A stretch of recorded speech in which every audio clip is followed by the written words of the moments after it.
जब सूर्य अग्नि सा तपता है, धरती धूल से भर जाती है और जीवन जैसे पसीने में डूबा रहता है, तब आता है जेठ मास। बाहर गर्मी होती है मगर अंदर मन तपस्या के लिए तैयार होता है। आइए इस विशेष मास के हर एक अध्याय की यात्रा करें। जहाँ शरीर तपता है वहाँ आत्मा शुद्ध होती है। जेठ मास हिंदू पंचांग के अनुसार तीसरा महीना, गर्मी की पराकाष्ठा लेकिन आध्यात्मिकता की चरम ऊंचाई। यह मास केवल जल की प्यास का नहीं, आत्मा की तृष्णा का भी समय है। यह समय है तप, ध्यान, सेवा और संयम का। खेतों में तपती जमीन की तरह मन भी फटता है और वहां से उपजती है करुणा, भक्ति और समर्पण। जो जेठ में तपेगा वो सावन में बरसेगा। यही जीवन का सूत्र है। अगर आप जीवन में शांति खोज रहे हैं तो जेठ मास की इस अमृत कथा को एक बार जरूर सुनिए। सिर्फ सुनने मात्र से बदल सकती है आपकी किस्मत। ये कथा कलयुग में दुर्लभ पुण्य का सरल द्वार है। जिसने इसे पूरा सुना उसका जीवन कभी खाली नहीं रहा। संकट, दुख और दुर्भाग्य को दूर करने वाली वाणी। हर अध्याय सुनने मात्र से मिलता है एक विशेष फल। ये कथा दरिद्रता, रोग, दोष तीनों का अंत करती है। जिसने ये 30 अध्याय पूरे सुने उसके जीवन से संकट हटे और शांति जुड़े। अब तक यदि नहीं सुनी, अब भी सुन लेंगे तो पूर्ण फल मिलेगा। सुनिए जेठ मास की कथा और पाए 30 जन्मों के पुण्य एक साथ। यात्रा को पूरा जरूर करें। तो आइए शुरू करते हैं इस संपूर्ण सार की कथा को, जिसमें 30 अध्याय नहीं 30 जन्मों के पुण्य का फल मिलता है। अध्याय प्रथम, तप का प्रारंभ। जेठ मास का पहला अध्याय है तपस्या की चेतना। यह वह समय है जब शरीर कहता है रुक जाओ, पर आत्मा कहती है अब जागो। इस समय सूरज की अग्नि एक प्रतीक है बाहरी तप का, पर भीतर भी एक सूरज जलता है, विवेक का सूर्य जो मन के अंधकार को जलाता है। इस अध्याय में व्यक्ति जल सेवा, छाया दान, पक्षियों का अन्न और शीतल जल का विवरण करता है। यह बाहरी सेवा भीतर की मनोवृत्तियों को शुद्ध करती है। तप सिर्फ जंगलों में नहीं होता। तप होता है जब तुम दूसरों की प्यास बुझाने के लिए अपने मन की इच्छाओं को भूल जाते हो। इसके दूसरे अध्याय में हमें बताया गया है सेवा और समर्पण। सेवा तप से बड़ी होती है। सेवा का अर्थ बिना स्वार्थ के देना। जेठ के महीने में गायों को चारा, यात्रियों को जल और वृक्षों को पानी देना यही धर्म है। यह सेवा आत्मा में विनय, सहानुभूति और दूसरों की पीड़ा की अनुभूति जगाती है। जब कोई प्याला भर जल पीता है तुम्हारे दिए घड़े से, तब तुमने ईश्वर को जल पिलाया। अध्याय तीसरा, ध्यान और आत्मचिंतन। जब बाहर शोर है, भीतर मौन को सुनो। जेठ मास के मध्य भाग में ध्यान की महत्ता और बढ़ जाती है। सूरज की गर्मी शरीर को थका देती है। यही समय है भीतर बैठने का, ध्यान करने का। और इस अध्याय में सिखाया गया है सूर्य नमस्कार, संध्या वंदन, गायत्री मंत्र का जाप, सांसों के साथ ईश्वर का स्मरण। जेठ की गर्म हवाओं से बाहर बचो, मगर भीतर उस मौन की शीतल छाया में बैठो जहां आत्मा विश्राम करती है। अध्याय 4, राहत की छाया, वृक्षों और जल स्रोतों का महत्व। तपता जीवन जब वृक्ष की छाया में बैठता है तब समझ आता है प्रकृति ही सबसे बड़ा मंदिर है। वृक्षारोपण करना, जल स्रोतों की रक्षा करना, यह केवल पर्यावरण सेवा नहीं, धर्म है। इस अध्याय में सिखाया गया है जल की एक एक बूंद का मोल, वृक्षों की छाया का ऋण। वृक्ष वो संत हैं जो बिना मांगे फल, छाया और प्राणदायिनी वायु देते हैं। अध्याय 5, धर्म और संयम। जब सब कुछ चाहिए तब कुछ भी न लेने की साधना, यही संयम है। जेठ मास के इस अध्याय में मौन व्रत, अल्पाहार, वाणी पर नियंत्रण और काम, क्रोध, लोभ की परीक्षा की बात होती है। यह अध्याय व्यक्ति को भीतर की तपस्या सिखाता है। जिसने वाणी को बांध लिया उसने संसार को जीत लिया। यही है इस अध्याय का सार। अध्याय 6, संत महात्माओं का स्मरण। गर्मी में जब लोग विश्राम ढूंढते हैं, संत तब भी साधना में डूबे रहते हैं। जेठ मास में अनेक महापुरुषों की कथाएं सुनाई जाती है। कबीर का जन्म, संत रैदास की कठोर तपस्या, महर्षि वेदव्यास का ध्यान, महेश नंवी। संतों के जीवन में पता चलता है ताप कितना भी हो, मन शांत रह सकता है। अध्याय 7, जल का जप। जेठ की तपती दोपहर है। एक राहगीर पसीने से तर, धूप से थका और एक घर के सामने रुकता है। यह घड़ा उठाता है। ठंडा जल होठों से लगते ही उसकी आंखें बंद हो जाती हैं। ये सिर्फ पानी नहीं है, ये तपते जीवन पर गिरा पहला शीतल मंत्र है, जल का जप। जब कोई प्यासा तृप्त होता है तो वहां जल नहीं बहता, वहां पुण्य बहता है। और इसीलिए कहते हैं कि जेठ मास में जितना हो सके जल का जप कीजिए। इस अध्याय में जल को दान करने की बात नहीं, बल्कि उसे प्रार्थना की तरह देने की बात होती है। क्या आपने कभी देखा है किसी माँ को जब वो बेटा घर लौटे तो बिना कुछ कहे पानी देती है? वो क्रिया नहीं होती, वो जप होता है, मौन निर्मल सेवा से भरा हुआ। जेठ में जल देना तप नहीं, प्रेम है। जल पिलाना सेवा नहीं, साक्षात भक्ति है। अध्याय 9, अन्नदान का अग्निदान। चूल्हे बुझ रहे हैं गांव में। जेठ की लू ने खेतों को झुलसा दिया है, फिर भी कोई माँ रोटियां सेक रही है और एक थाली किसी भूखे को थमा देती है। ये रोटी जेठ की आग में पकती है। जब कोई भूखा उसे खाता है तो वह रोटी नहीं, प्रसाद बन जाती है। जिसने गर्मी में भूखों को खिलाया वो सावन में बारिश की सबसे पहली बूंद का हकदार है। अन्नदान केवल पेट नहीं भरता, वह कर्म का ऋण उतारता है। जेठ में जो रोटी बटती है वो शरीर को नहीं, आत्मा को तृप्त करती है। इसीलिए कहा गया है कि जेठ मास में यथाशक्ति अन्न का दान अवश्य करना चाहिए। कुछ ना हो सके तो किसी भूखे को भोजन ही करा दीजिए। अध्याय 10, धरती की गोद में। इस अध्याय में हम खेती की ओर लौटते हैं, जहाँ धूप है, पसीना है, मगर साथ ही है धैर्य। धरती तप रही है पर शिकायत नहीं कर रही। किसान अपनी आंखों में गाड़े हुए बीज बो रहा है। उसे भरोसा है कि ये बीज लू से लड़ेंगे, धरती से संवाद करेंगे और फल देंगे। धरती पर झुकने वाला कभी छोटा नहीं होता, वो सबसे ऊंची भक्ति करता है। यही है इस अध्याय का सार। अध्याय 11, मौन की माला। जेठ के दिनों में जब सब बोलने से बचते हैं तो मौन खुद बोलने लगता है। मौन सिर्फ चुप्पी नहीं है, वो संवाद है आत्मा और परमात्मा के बीच। इस अध्याय में मौन साधना का महत्व बताया गया है। कैसे हम शब्दों के बाहर जाएं और भीतर उतरें।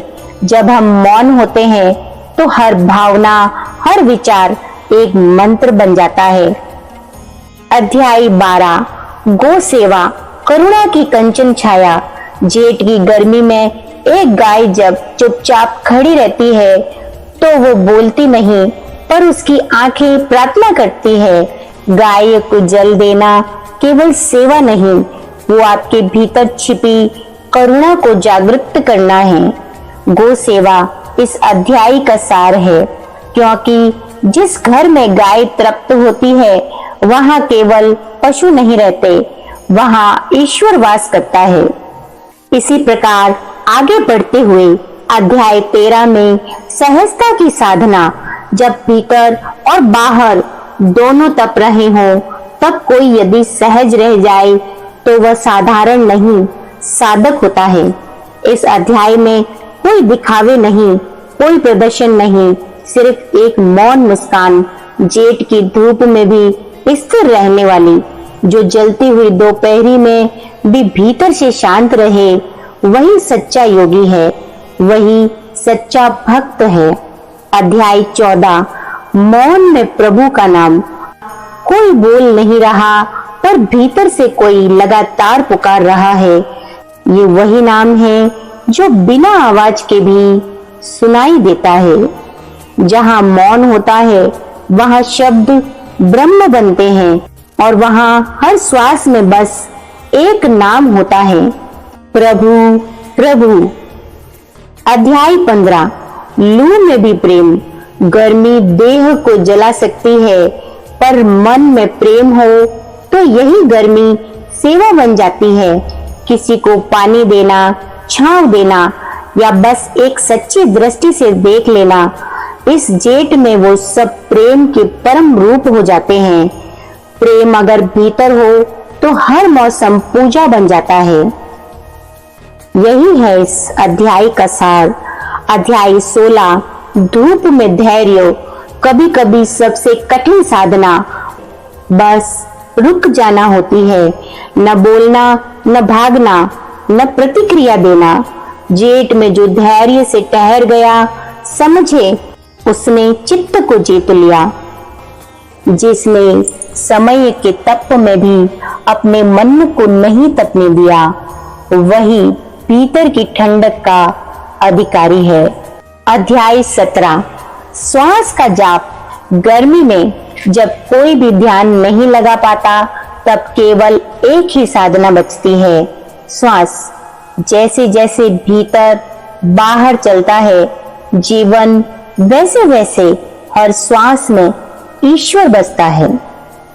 जैसे ही श्वास पर ध्यान आता है, वैसे ही प्रभु का नाम उतरता है, सहज, मौन, मधुर।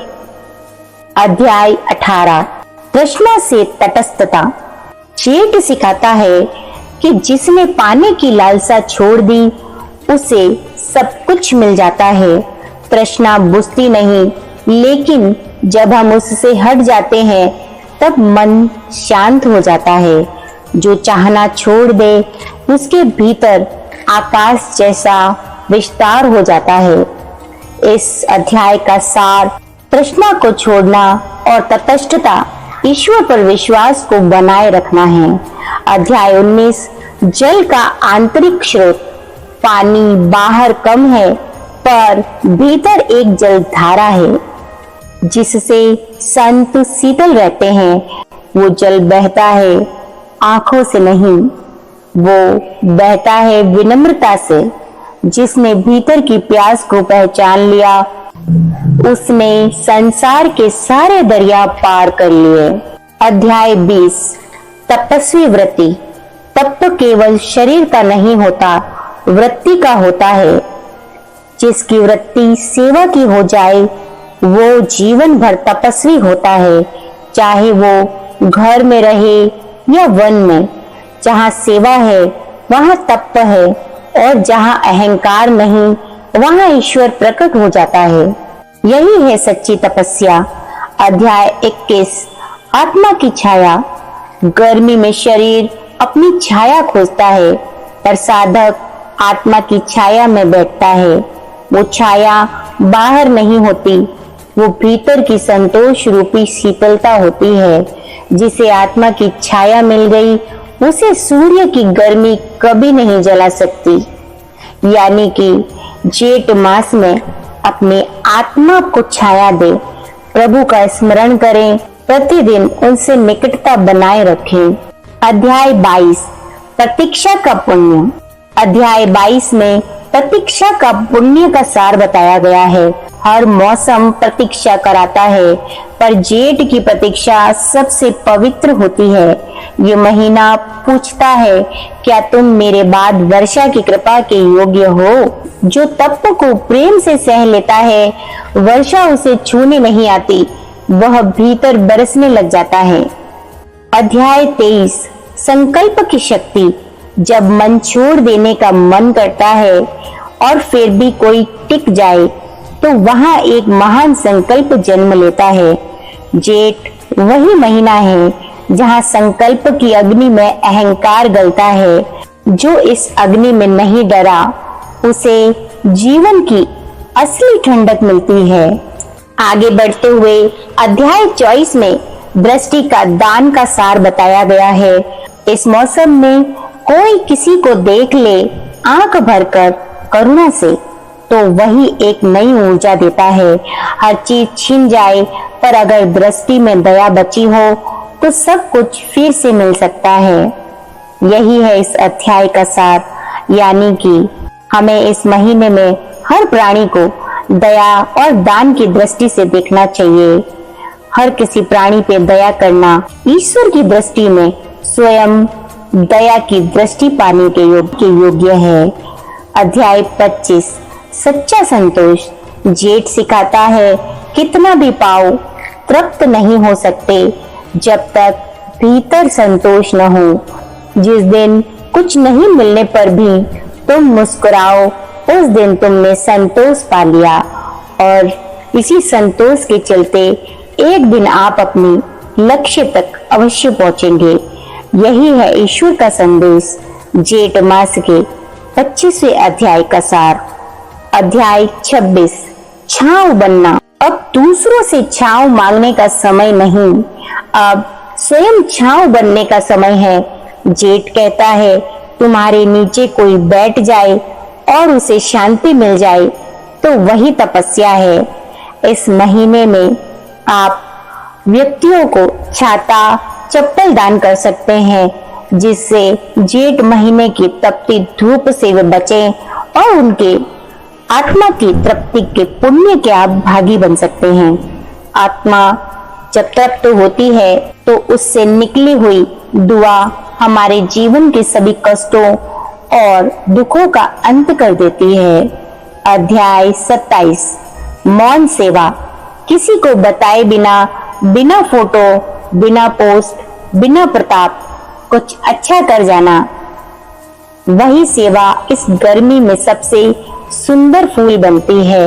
यानी कि जेठ महीने में किए गए दान, धर्म, पुण्य की चर्चा करना उसे संपूर्णतः नष्ट कर देने के बराबर है। आप इस सेवा को कीजिए, मौन सेवा, किसी को बिना प्रचार किए, बिना बताए। अध्याय 28 थकावट में भी ताजगी। जब मन थक जाए, शरीर शिथिल हो जाए, तब भी कोई भीतर से ताजा बना रहे, तो वो साधना शक्ति है। जो थक कर भी नम्र रहे, वह प्रभु के सबसे निकट होता है। यानी कि जेठ महीने की गर्मी में सेवा करना उतना आसान नहीं होता, लेकिन फिर भी यदि कोई प्राणी इस महीने में सच्चे मन से जीव जंतुओं की, प्राणी की सेवा करता है, तो वह अनंत गुना फल और मोक्ष का भागी होता है। इस लोक में सुख भोग कर अंत में स्वर्ग लोक को जाता है और वैकुंठ का अधिकारी बनता है। अध्याय 29 अर्पण का अर्थ। जेठ कहता है, अब तक जो तुमने संजोया, क्या अब तुम उसे समर्पित कर सकते हो? सच्चा भक्त वो है जो धूप में भी समर्पण की ठंडक से जलता नहीं। अध्याय 30 शांति की छाया। अंत में जब शरीर पिघल चुका हो, मन मौन हो गया हो और आत्मा बस एक बिंदु पर ठहर गई हो, तो वही है जेठ मास का पूर्ण फल, शांति। न कोई तप रहा, न कोई ताप, अब केवल शांति है, और जहाँ शांति है वही परमात्मा है। यही है तीसरे अध्याय का सार। अब चलते हैं जेठ मास के अंतिम अध्याय की तरफ। कबीर साहब की वाणी और जेठ पूर्णिमा। जेठ मास की पूर्णिमा ज्ञान की पूर्णिमा। इस दिन कबीर साहिब का प्राकट्य हुआ। कबीर की वाणी इस समय विशेष में जीवन का प्रकाश बन जाती है। साईं इतना दीजिए जामे कुटुंब समाई, मैं भी भूखा ना रहूं साधु न भूखा जाय। यह अध्याय मन में संतुलन, संतोष और समर्थता का भाव भरता है। यही है जेठ मास का अंतिम संदेश। अंतिम अध्याय भीतर की वर्षा का इंतजार। जेठ तपता है ताकि मन सावन को तरसे। इस मास का अंतिम भाग प्रतीक्षा का भाव है। यहाँ वर्षा नहीं होती, पर आत्मा वर्ष भर भीतर की प्यास से जुड़ती है। यह अध्याय बताता है जीवन में संतोष, प्रतीक्षा का आभार का कितना महत्व है। जो जेठ में जलता है वो सावन में भीगता है और भीतर खिलती है भक्ति की कली।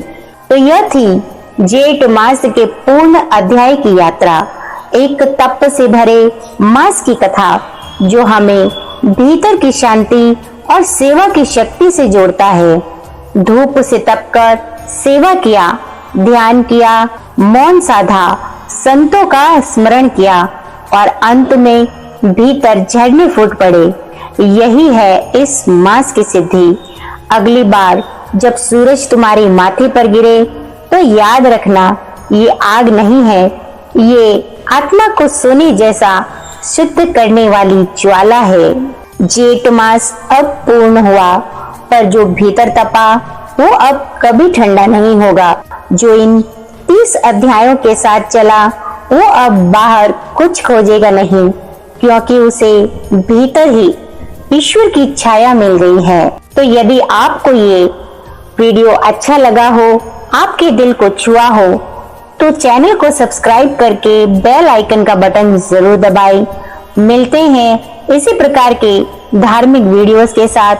तब तक श्री हरि की कृपा आप और आपके परिवार पर बनी रहे, इसी मंगल कामना के साथ। जय श्री हरि भक्तों, राधे राधे, जय श्री कृष्णा।